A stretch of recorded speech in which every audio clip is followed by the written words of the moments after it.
Une famille frôle la mort à la suite d'un incendie suspect. 1 mois après le drame, le mari est agressé et sa femme est retrouvée morte. Il n'y a aucun témoin, aucun mobile, aucun suspect, jusqu'à ce que la science dévoile l'existence d'un plan machiavélique. Bonjour, je suis heureux de vous retrouver pour ce nouvel épisode des Enquêtes impossibles. Lorsqu'un couple s'échappe par miracle de sa maison en feu et que quelques jours plus tard, mari et femme sont agressés séparément, on peut penser que le sort s'acharne sur eux et que la loi dite des ennuis maximum est une réalité. À moins qu'il ne s'agisse d'un plan machiavélique savamment orchestré.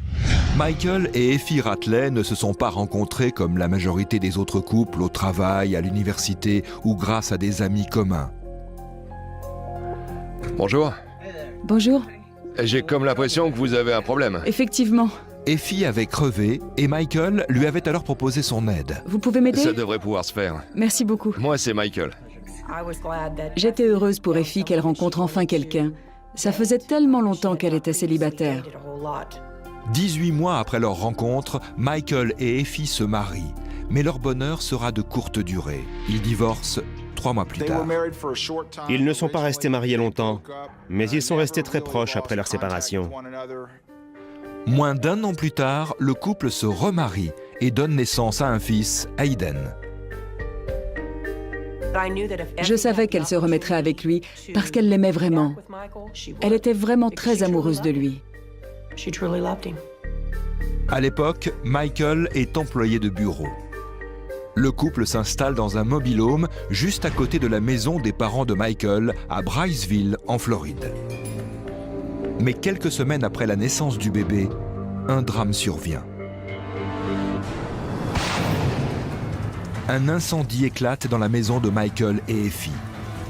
Michael parvient à sortir avec le bébé, mais Effie est prise au piège à l'intérieur. Au lieu d'attendre les secours, il tente de briser une fenêtre avec une parabole.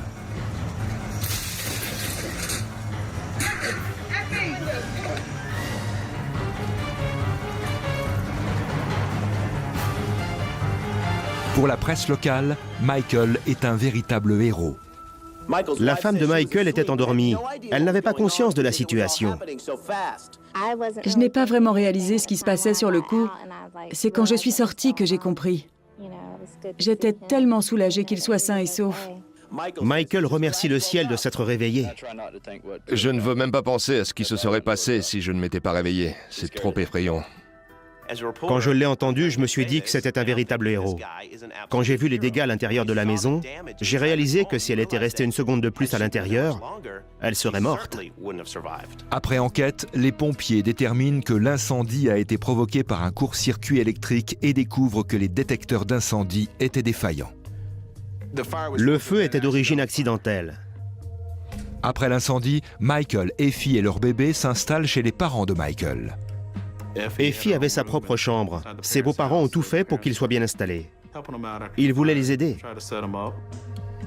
Mais 1 mois plus tard, une nouvelle tragédie frappe les Ratley. Ce soir-là, Michael dormait dans le salon avec son fils. Il le faisait souvent pour laisser Effie se reposer. Michael entend un bruit en provenance de la chambre. Le bruit l'a réveillé et il est allé voir ce qui se passait. Quand il entre dans la chambre, Michael trouve sa femme en sang sur le lit. La fenêtre est grande ouverte. Hello? What's going on? Oh.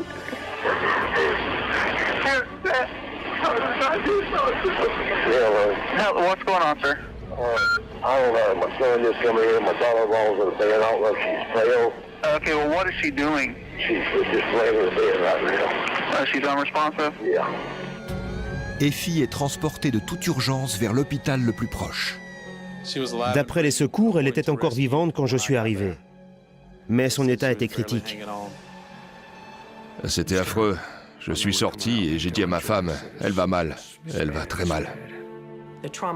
Le médecin nous a expliqué que les blessures des filles étaient très graves et qu'elles ne s'en remettraient pas, qu'elles n'avaient aucune chance de s'en sortir.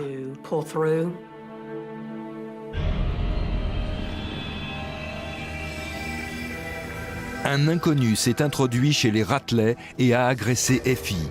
Elle a été frappée 7 fois à la tête avec un objet contondant. Le sort s'acharne.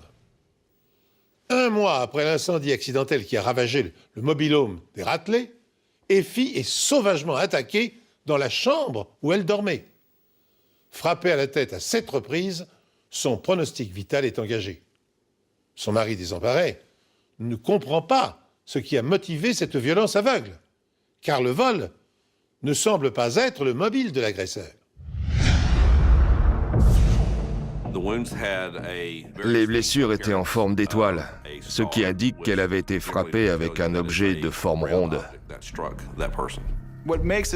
À en juger par le nombre et la gravité des blessures, on en voulait personnellement à Effie. L'assassin ne lui avait pas tiré dessus ou donné un coup de couteau. Il s'était violemment acharné sur elle. Effie n'avait pas d'ennemis. Tout le monde l'appréciait. Qui avait pu faire ça et pourquoi? Effie est dans le coma et son état neurologique est irréversible. 4 jours après son hospitalisation, la famille donne son accord pour que les médecins débranchent le système de respiration artificielle qui la maintient en vie. Je m'étais toujours demandé ce que je ferais si quelque chose arrivait à un de mes enfants. Tous les parents ont déjà pensé à ça, mais quand ça arrive vraiment, c'est complètement différent. On a beau se préparer au pire, quand ça arrive, on est complètement effondré. Tout laisse à penser que le meurtrier est entré et ressorti par la fenêtre de la chambre pendant que tout le monde dormait.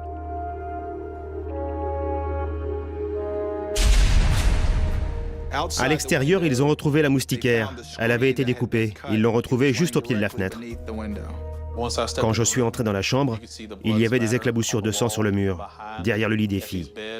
Les parents de Michael Ratley n'ont rien entendu. Après le meurtre des filles, toute la ville est sous le choc. C'était une petite ville, alors forcément, ce crime a bouleversé tout le monde. La veille du crime, un autre incident a déjà eu lieu. Michael a été agressé dans sa grange.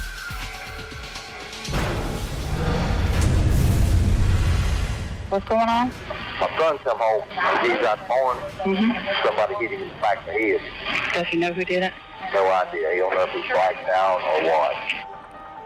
Rien n'a été volé. La police pense que Michael a surpris son agresseur avant qu'il ait le temps de dérober quoi que ce soit.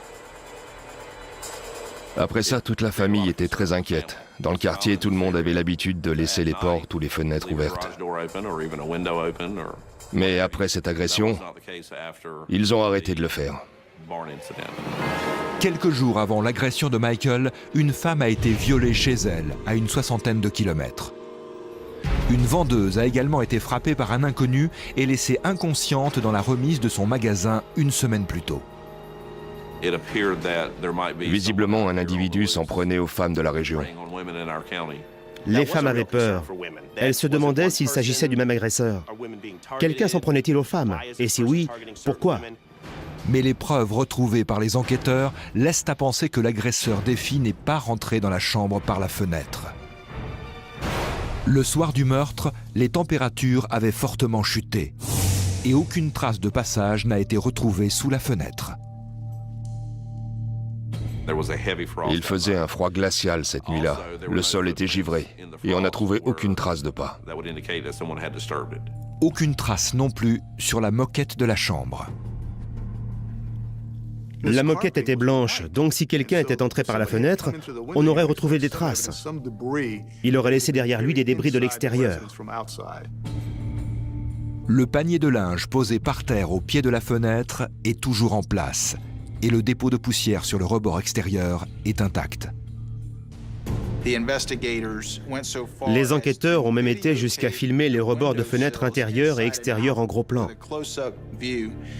Et on voyait bien qu'il n'y avait aucune trace de doigt.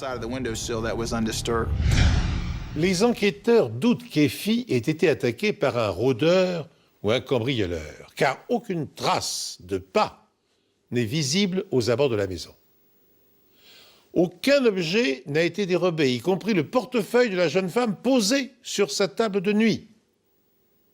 Dès lors, une constatation terrifiante s'impose aux policiers. Si l'assassin ne s'est pas introduit par effraction dans la maison, c'est qu'il s'y trouvait déjà et qu'il ne l'a pas quittée après l'agression. Si cette hypothèse s'avère fondée, 3 personnes sont dès lors suspectes. Michael et les beaux-parents de la victime.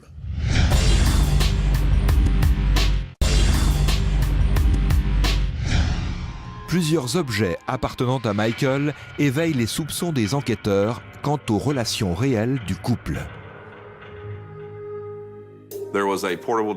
On a retrouvé un lecteur DVD portable, du lubrifiant intime et plusieurs DVD de films pornographiques gays.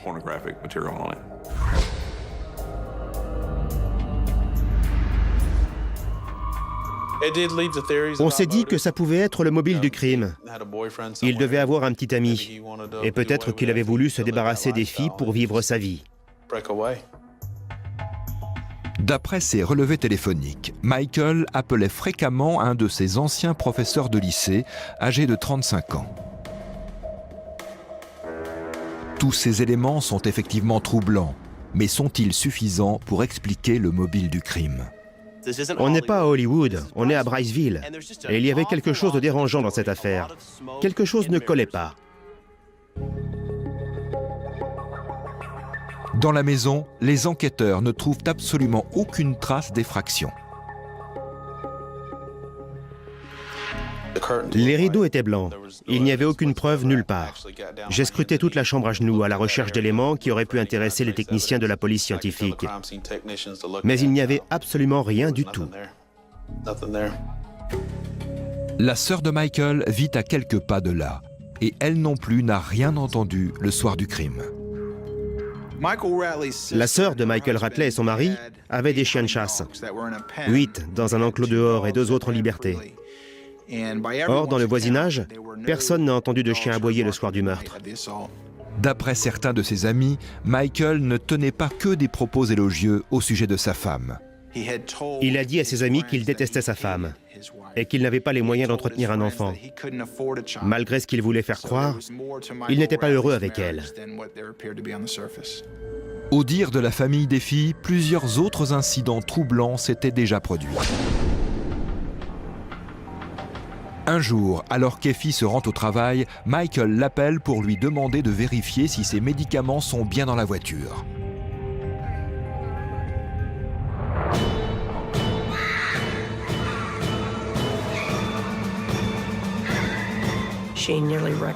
Elle a failli avoir un accident. Une de ses amies m'a confié plus tard qu'elle était hystérique en arrivant au bureau. Elle avait une peur bleue des souris. On ne sait pas si c'est Michael qui les avait mises là ou pas. Les enquêteurs découvrent également qu'Effie avait souscrit une assurance vie de 110 000 € dont Michael était le bénéficiaire. Après avoir analysé les traces de sang dans la chambre et reconstitué la scène de crime, les enquêteurs en arrivent à la conclusion que l'agresseur devait être couvert de sang. Ils font alors analyser la robe de chambre que Michael portait ce soir-là. J'ai cherché s'il y avait des traces de sang sur sa robe de chambre, mais je n'ai rien trouvé. Je ne m'y attendais pas. On a fouillé toute la maison à la recherche d'une arme. On a fait des relevés d'empreintes et des prélèvements partout pour voir s'il y avait du sang ou des traces d'ADN. Mais il n'y avait rien. Les enquêteurs n'ont aucune preuve et ils n'ont pas retrouvé l'arme du crime. C'est alors qu'ils découvrent un compartiment secret sous le siège arrière de la camionnette de Michael. À l'intérieur, ils trouvent des preuves accablantes. Quand on a fouillé la camionnette, on a touché le jackpot. C'était tellement gros, comme si on avait tout fait pour qu'il tombe dessus.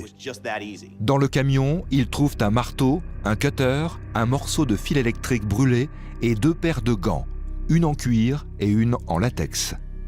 Michael Ratley ne comprenait pas ce que tout ça faisait dans sa camionnette.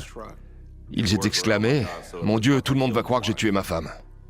Michael clame son innocence et prétend qu'il s'agit d'une machination. Il était persuadé que quelqu'un avait délibérément mis tous ces objets dans sa camionnette et que cela pouvait très bien être la personne qui l'avait agressé devant la grange. Les enquêteurs comparent le fil électrique retrouvé dans la camionnette avec celui qui avait déclenché l'incendie dans le mobil-home des Ratley un mois plus tôt. On a comparé ce fil au microscope avec celui retrouvé dans le mobil-home, et ça correspondait. Ce fil électrique prouve à lui seul que personne ne s'est introduit dans la maison le soir du meurtre. Cela aurait voulu dire que la personne qui s'était introduite dans la maison avait ensuite pris la peine d'aller mettre ses fils dans la camionnette de Michael. C'était totalement invraisemblable. Une accumulation de preuves matérielles accable maintenant Michael Ratley. Bien qu'il nie l'évidence et crie à la machination, les armes du crime ont été retrouvées cachées sous le siège arrière de son camion. Un marteau, un cutter et 2 paires de gants. Un autre élément vient renforcer la thèse de l'homicide. Michael a terrorisé sa femme en introduisant des souris dans sa voiture dans le but de provoquer un accident mortel. La découverte d'une police d'assurance d'un montant de 150 000 $, souscrite en sa faveur, fournit le mobile du meurtre. Pourtant, une question intrigue encore les enquêteurs. S'il avait l'intention de tuer sa femme, pourquoi Ratley l'a-t-il secourue courageusement quand elle était prisonnière du mobil-home en flammes un mois plus tôt? Je ne veux même pas penser à ce qui se serait passé si je ne m'étais pas réveillé. C'est trop effrayant. On était tous perplexes. Pourquoi l'avait-il secourue? Est-ce qu'il avait allumé ce feu pour essayer de la tuer? Impossible à dire. Michael continue de prétendre que quelqu'un s'est introduit par la fenêtre de la chambre et a agressé Effie avant de s'enfuir sans laisser de traces. Il affirme également que l'agresseur a ensuite caché l'arme du crime et les gants sous le siège arrière de sa camionnette. Il a dit qu'il aimait sa femme et qu'il ne lui aurait jamais fait une chose pareille. Qu'elle venait de donner naissance à son fils et qu'il n'avait aucune raison de vouloir la tuer. La version de Michael ne tient pas la route. La police scientifique parviendra-t-elle à élucider ce mystère? Les techniciens analysent d'abord le marteau ensanglanté retrouvé dans la camionnette de Michael. J'ai prélevé les traces ADN sur le marteau et elles correspondaient à celles d'Effie Ratley. Les médecins biologistes confirment que c'est bien ce marteau qui est à l'origine des blessures sur la tête d'Effie. Les tests ADN sont formels. C'est bien le sang d'Effie que l'on a retrouvé sur les serviettes en papier et les gants de travail qui étaient dans la camionnette. En revanche, il n'y a aucune trace d'ADN à l'intérieur des gants. Les scientifiques décident alors de faire un prélèvement à l'intérieur des gants en latex pour tenter de retrouver des cellules cutanées. On a retrouvé l'ADN de Michael à l'intérieur des gants en latex. On en a donc déduit qu'il avait d'abord mis les gants en latex, puis enfilé les gants de travail par-dessus, avant de manipuler l'arme du crime et de tuer sa femme.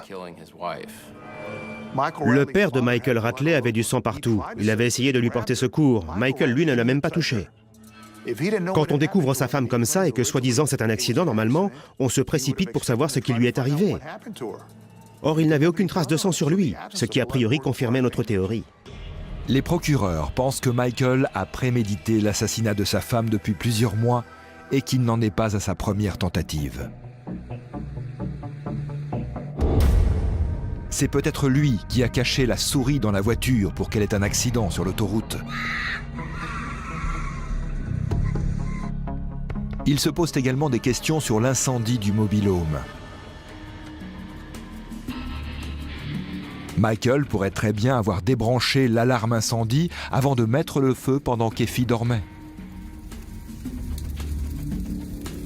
Il lui suffisait ensuite de sortir de la maison avec son fils et de laisser Effie prisonnière des flammes. Mais la famille et les voisins ont vu la fumée et sont arrivés sur place avant que le feu n'envahisse complètement le mobil-home. Pour sauver les apparences, Michael n'avait pas d'autre choix que d'essayer de sauver sa femme. C'est alors qu'il a cassé une fenêtre pour l'aider à sortir.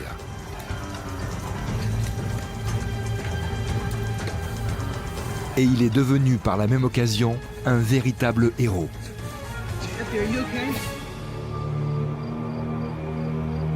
Un mois plus tard, il raconte qu'il se fait agresser par un rôdeur dans la grange.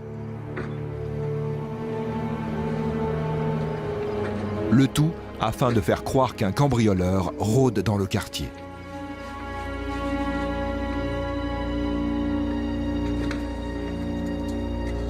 Le lendemain, il découpe la moustiquaire de la chambre et attend que sa femme s'endorme.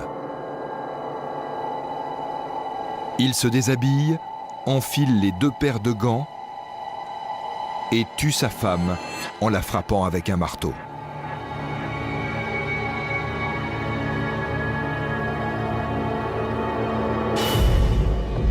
Les murs sont couverts de sang, tout comme Michael. Il utilise alors les serviettes en papier pour s'essuyer et remet sa robe de chambre, ce qui expliquerait qu'il n'avait aucune trace de sang sur lui lorsque les policiers sont arrivés. Il cache ensuite les preuves sous le siège arrière de sa camionnette avant de retourner chez ses parents pour donner l'alerte. Michael Ratley pensait que personne ne le soupçonnerait et que sa camionnette serait le dernier endroit qu'ils iraient fouiller. Mais il s'est trompé sur toute la ligne.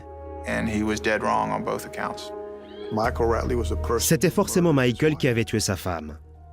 Pourquoi un étranger aurait-il pris la peine d'aller cacher l'arme du crime dans sa camionnette? Les parents des filles pensent que Michael voulait se séparer de sa femme, mais qu'il ne voulait pas avoir à payer un divorce. Je suis persuadée qu'il ne voulait plus vivre avec elle et qu'il s'est dit que c'était la seule façon d'arriver à ses fins. Il savait que s'il divorçait, il ne verrait plus son fils que le week-end et qu'il devrait payer une pension alimentaire à Effie jusqu'à ses 18 ans. Elle a été frappée. Au moins 7 fois à la tête avec un marteau. Ces nombreux coups ont causé des fractures du crâne, des lésions et des lacérations cérébrales, un œdème cérébral. En juillet 2009, Michael Ratley est jugé et condamné à perpétuité sans possibilité de remise de peine pour meurtre avec préméditation.